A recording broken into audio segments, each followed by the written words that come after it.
नमस्ते, मी Snehal Gharpankar. SP9 मराठीमध्ये आपलं पुन्हा एकदा स्वागत. तर पाहुयात आजची विशेष बातमी. राज्य सहकारी निवडणूक प्राधिकरणाने सहकारी संस्थांच्या निवडणुकांवर स्थगिती आज अधिकृतपणे हटवली आहे. त्यामुळे गोकुळ दूध संघासह जिल्ह्यातील एकूण 432 सहकारी संस्थांच्या निवडणुका घेण्याचा मार्ग आता मोकळा झाला आहे.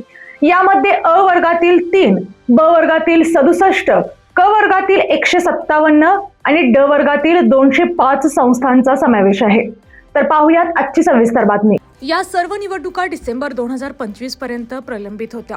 याशिवाय 84 दुग्ध सहकारी संस्थांच्या निवडणुकांची प्रक्रियाही लवकरच सुरू होणार असल्याचेही जिल्ह्यात सहकार क्षेत्रात राजकीय हालचालींना वेग येणार आहे. स्थानिक स्वराज्य संस्थांच्या निवडणुका जाहीर झाल्याने राज्यातील अ आणि ब गटातील सहकारी संस्थांच्या निवडणुका तात्पुरत्या थांबवण्यात आल्या होत्या.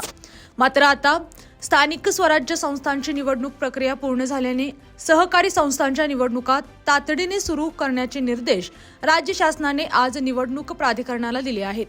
या आदेशानुसार ज्या संस्थांनी यापूर्वीच ठराव सादर केले आहेत त्यांना पुन्हा ठराव पाठवण्याची गरज राहणार नाही. तसेच ज्या संस्थांकडून प्राथमिक मतदार याद्यांची मागणी करण्यात आली होती त्या आधारे पुढील निवडणूक प्रक्रिया राबवण्यात येणार आहे. दरम्यान ज्या प्रकरणांमध्ये उच्च न्यायालयाचे आदेश लागू आहेत त्या ठिकाणी न्यायालयीन निर्देशानुसारच पुढील कारवाई केली जाणार आहे. यांनी अशाच बातम्यांसाठी पाहत रहा SP9 Marathi. Your time, your news. धन्यवाद.